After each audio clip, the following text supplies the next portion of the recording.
уурлаж, хэрэлдэж, салъя гэж төрүүлж дуурдаг те. Эсвэл бүр тэндээс яваад өгдөг. Энэ хүмүүс орхигдлын айцгүй юу? За тэгэхээр хүмүүсийн андуурдаг нэг зүйл байдаг байхгүй юу? Орхигдлын айц гэж ярахаар ингээл тэгээ тэр нэг үгээ хэлж чаддгүй, өөрийгөө хамгаалж чаддгүй, тэгээ нэг юм дуу муутай, тэр нэг сул, тэр нэг хохирол уйлаад үлдчихэж байгаа. Тэрийг л ингээл айцтай учраас тийм сул байгаа. Харин би бол хэлж чинь. Би бол одоо юу гэдэг үгээ хэлж чинь. Би бүр өөрөө хайсан, би бүр өөрөө явъя гэж хэлсэн. Би шийдсэн энэ гэл те. Нэг юм би ууртай хүн, би өөрөө бол хинээс ч айдаггүй энэ гэж яриад байгаа ийм хүмүүс болохоор надад бол тийм нэг орхигдох гэдгээс айц байхгүй гэл ингээл ингэж боддог. За хүмүүс ч гэсэн ерөнхийдөө тэр ууртай хүнийг нэг тийм айгу мундаг, нэг юм өөрийнхөө төлөө зогсдог, өөртөө ихтэй, тэгэл нэг юм тий юунаас ч айдаггүй нэг юм хариуцлагатай одоо юу гэдэг шудрах гэх юм ийм гэж ойлгоод байдаг. Гэтэл яг үнэндээ биш тий орхигдлын айцтай хүмүүс харилцаанд хоёрхан янзаар оролцдог. За тэгэхээр эхнийх нь мэдээж дуугаа тэсэх, твчих, нөгөө хүсээгүй газараа байх, үгээ хэлж чадахгүй, зайлгах, бусдын ая талыг харах тий энэ зүйлүүд. За нөгөөх нь болохоосоо юу гэдэг вэ гэхээр уурдаж бухимдах, хэрэлдэх, маргалдах, хөөх, эсвэл одоо өөрөө явах одоо тий энэ зүйлүүдийг хийдэг хүмүүс байна шүү дээ. За тэгэхээр хүмүүс маань болохоосоо тий айц гэж яриад байгаа юм чинь тэр аимхаа үгээ хэлэхгүй байгаа хүмүүс л айцтай. Харин би уурлаад үгээ хэлждэг юм чи би айцгүй гэж ойлгоод байдаг нь одоо яг үнэн зүйл биш байх нэ. За тэгэхээр гэдэг зүйл чинь өөрөө бол тийм буруу зүйл биш байхгүй юу? Ерөнхийдөө уур гэдэг чинь нэг тий би энэ зүйлийг тэсмээргүй байна, би энэ зүйлийг хүсэхгүй байна. Одоо яагаад би гэж тий нэг юм шудраг бус зүйл ингээд тэр зүйлийг ингээд тэсэж чадахгүй тий байгаа тэр нэг юм цөхрөлийн дуу хоолой гэж тэр нь үздэг тий. За тэгэхээр энэ одоо уурлах эсвэл одоо тэр дуугаа одоо тэсэх хоёр чинь ерөөсөө бидний бага насанд бид нар харилцаан дотор өөрийгөө яаж амьд авч үлдсэн юм бэ, яаж хамгаалж зурсан юм бэ гэдэгтэй холбоотой. За жишээлбэл төвчдөг хүн байлаа гэхэд хүүхэд байхдаа нөгөө ээж аавгаад уурлуулахаас айдаг тий. Уурлах үед уурлахаас өмнө юм ахи, нөгөө сайн хүүхэд нь бай, нөгөө одоо дүүгээ сайн харъя, онц сурыг, одоо юу гэдэг аав ээж ирлээ, гэрээ цэвэрлэе гэж хүж байгаа шүү дээ тий. Нэг тэр бусдад тааруулж, нийцүүлж, тэднийг л инээлгэж явах, тэднийг л нэг уур бухимдалгүй байлгах, тэднийг гомдоохгүй байх гэдгийн төлөө явсан. Тэг үнэхээр тэр нь өөрийн тухай үед нь одоо аварч исэн зүйл те мэдээж загнуулах, буруутгагдах, тэгээд хинч биш болохоос нь аварч исэн зүйл мөн. Харин зарим нь болохоор яах вэ гэхээр хүүхэд насндаа ингэж надад хинч туслахгүй юм байна гэдэг зүйлийг мэдрээд тэгээд намайг хинч хамгаалахгүй юм байна гэдэг зүйлийг мэдрээд илүү тэмцэж өөрийгөө хамгаалж исэн. Тэгээд илүү ингэж би л өөрийгөө хамгаална, би л үгээ хэлнэ гэл загнуулсан ч байсан, зодуулсан ч байсан тийм ингээл өөрийнхөө төлөө бурдагч гэдэг юм уу. Энэ бас нөгөө орхигдол те нэг юм тоогдохгүй байгаа, хайрлагдахгүй байгаа те хинч биш болж байгаа, гомдож байгаа тэр зүйлүүдээс одоо өөрийгөө хамгаалж байгаа тэр хэлбэр байхгүй. Тэгэхээр энэ хоёрын алийг нь сурсан бэ гэдэгтэй чинь хамаатай. Тэгнээс тэгээ нөгөө нэг төвчж байгаа юм чинь айцтай би ингээ уурлаач гэсэн хэлж байгаа юм чинь би айцгүй гэсэн үг ерөөсөө биш. Тэгэхээр энэ уур гэж юм хаанаас гарч ирдэг вэ гэхээр ерөөсөө айцын одоо маш гүн айцаас уур гарч ирдэг байхгүй.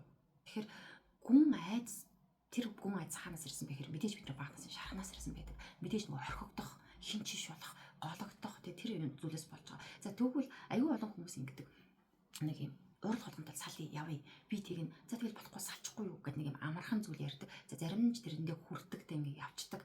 Ингэж хийж чаар явсан дээр гэл ингээл тий хэрэлдэж уурлаад ингээ явдаг байгаа. Гэхдээ зарим нь бол яадаг вэ? Яг салъя гэж ингээ хүсээд байна. Гэтэл яг үнэндээ үгүй үлдэхийг хүсээд тий бүр ингээ үлдэхийн тулд хашгирж байгаа тэр хашгираа нь байдаг тэр уур бухимдал нь тий сална гэдээ орлоод байгаа боловч яг үнэндээ дотор нь үлдэхийг хүсэж байгаа тэр зүйл байдаг байхгүй. Тэгэхээр энийг нэг хүмүүсээс ялгаж ингэж яг өөрөө тухайн мэдээ мэддэг юм л да. Яг л ингээл үнэхээр л салмаар санагдаад үнэхээр л энд байх тавьчдмаар санагдаад байгаа болохоор явах гээд байна гэж өөрийгөө ойлгодог тий. Гэхдээ яг үнэндээ энэний ард биш тий. Нэг юм хинч биш болж байгаа мэдрэмж нь чамайг айлгаад байгаа. Би чухалхан биш болж байгаа. За магадгүй тэр нэг орхигдож байгаа, хаягдж байгаа, хинч биш болж байгаа зүйлийг мэдрэхгүй тул одоо хаягдахаас өмнө хайж байгаа байдал ч юм уу. Тэр зэрэггүй зүйл ингээд цаашдаа бүтэхгүй юм шиг байна. Тэгэхээр ингээд тэр муухай орхигдож байгаа, тэр нэг хинч биш болж байгаа, гологдож байгаа тэр нэг балиар мэдрэмжийг одоо мэдрэхгүй тул тэг төрүүлж ингэж одоо өөрийгөө ингэж хамгаалж тий одоо нэг уураараа ингэж хамгаалж давшдаг ийм зүйлүүд бас болох магадлал байдаг. Гэхдээ үүндээ зарим үедээ та нар манаас өөрөөсөө бас асуугаараа тий ингээл уурлаад хэрэлдэж мэрэлдээл ингээл хол бол ингээл байчаал буцаад ингээ очихороо заавал ингэж гуйлгуулах гэдэг. Тэг ингээд миний буруу биш байсан. Тэгвэл одоо чи намайг авч явмаар байгаа юм бол өөрөө ирж аав. Тэгээ очихоор одоо тэр ээж авч юу гэх юм. Баг тэднэр нь ингээд хүрээдэр гэж хэлүүлж очих гээд байгаа юм шиг тий. Тэгэхээр энэ зүйлүүд ч гэсэн өөрөө яг үнэндээ юу болох гэдэг вэ? Нөгөө чухал хүн байх. Үн цэнтэй хүн байх. Тэгээ би нэг хэрэгтэй хүн шүү гэдэг юм аа. Би орхигдоогүй шүү гэдэг юм аа. Мэдрхийг хүсэж байгаа хүний үйлдэл гэдэг байхгүй. Тэгэхээр орхигдлын айцтай хүмүүсүүд ерөөсөө харилцаанд ер нь бүтлгүүцдэг. Ер нь ингээд хичнээн хилдэг уурдаг байсан ч тэр төвчдөг тэсдэг байсан ч тэр. Тэгэхээр нэг зүйлийг аягүй сайн ойлгох. дуугүй тэсэх тий уурлаж бухимдах хоёулаа орхигдлын шархны нэг л айц. Энэ чиний бага наснд болсон зүйл. Биднийг одоо болсон зүйлтэй холбоод байдаг байхгүй. Одоо юу гэдэг нөхөр минийхаар тгээгүй учраас тий тэр нь ингээд надад таалагдахгүй тэгж чинь. Эсвэл намайг ерөөсөө ингэж хүн чинээ бодож тий ингэж харилцахгүй байгаа учраас би тэгж чинь. Эднийх нь надад дургүй болохоор би ингэж уурлаад би ингэж зовоод тэгээ би ингэж салахаад байгаа гэж ярьдаг боловч яг үнэндээ ард нь айлд хүүхэд наснда чи өөрөө чухал биш, хинч биш, тэр орхигдсон, гологдсон, тий хаягдсан тэр мэдрэмжийг авчихсан тэр нь чиний дотор байж идэг учраас яг гэхээр одоогийнхоо энэ болж байгаа зүйлээс тэр ялгаж таньж чаддгүй маа. Тийм учраас л тий бидний өнөөдөр хосын харилцаад хэцүү байгаа бол та нар маань жоохон ингээ баг насаа ухах хэрэгтэй болно гэд байгаа зүйлийг ярьж байна. Тэгэхээр ингээд яг өнөөдөр бол юу яах гэдэг юм гэхээр энэ орхигдлын айдас тий энэ орхигдлын айдас дотор хоёр шинж тэмдгээр л одоо харилцаанд оролцдог юм байна. Нэг нь дуугаад истдэг юм байна. Нэг нь уурж бухимдаж тий хэрүүл урал хийж сална явна гэдэг одоо нэг энэ нэг хатуу юмнууд хэлдэг юм байна. За гэхдээ энэ хоёр хоёулаа хяналтыг дагуулдаг. Хоёулаа тэр нөгөө дуугаад төвчдөг нь гэтэл тэр нь зөөлнөр хяналт. Харин уурдаж бухимддаг нь илүү хатуугаар хяналт. Чи тэхгүй байгаа болохоор би тэхгүй.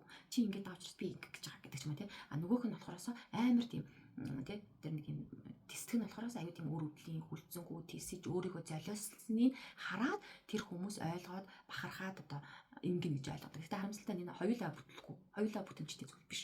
Тэгэхээр одоо яах вэ? Өөрөөсөө нэг зүйлийг асуу тий. За яг ууралж байгаа үедээ тий тэрхэн хугацаанд өөрийгөө нэг юм ажиглаад өөрөөсөө нэг асуултыг дотроо асуу. Энэ юу гэхээр би ингээд зүгээр л ууралмар санагдаад уурлаад байгаа юм уу?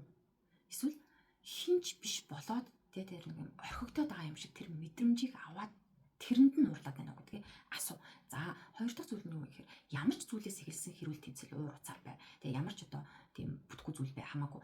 Тэр хэрүүл явсараад хамгийн оргил үе дээр ирэхэд хамгийн ингээд тесэрдэг хүмүүсийн бүр ингээд одоо би энийг нэг гомдчихно гэж бодохгүйгээр тийм муухай өгнүүдийг чулуудж байгаа нэг юм давж гарах гэж байгаа тийм нэг юм өөрийнхөө зөв гэдгийг батлах гэж байгаа тэр нэг оргил үе байгаа шүү дээ тийм тэр асуудал нь мөнгнөөс болсон ч бай хүүхдээс болсон ч бай одоо би биенээсээ болсон ч бай одоо мэдхгүй юунаас ч болсон бай тэгсэн байханд хамаагүй хамгийн оргил үе дээр хилээд байгаа өгнүүдийг өөрөө анзаарах хэрэгтэй дахин давтагдж байгаа тэр өгнүүдийг аягүй сайн анзаарч чадвал чиний жинхэнэ хүсэл гарч ирдэг байгаа тэгэхээр тийм магадгүй ч амар ингээд мөнгнөөс болоод хэрэлдэжсэн хамгийн эцсийн вариант дээр байна. Би угаасаа чухал хүн биш үсттэй. Тэ чи хизээ надаас асууж ийсэн ингээл ч юм уу. Эсвэл хүүхдээс болоод ингээд одоо муудалцлаа гэхтэл ахаал ингээд би угаасаа энэ хүүхдэд зүг хэлэх хэрэггүй. Би угаасаа хинч биш. Би чухал биш гэл тэ нэг иймэрхүү үгнүүд ч юм уу. За ингээд хоорондоо ингээд хэрэлдэж уралдаад чи тгээгүй би ингээд хүүхэд явж ийсэн аа. Яг эцсийн оргил үе дээр ирэнгүүт л тэ би чиний хувьд хинч биш.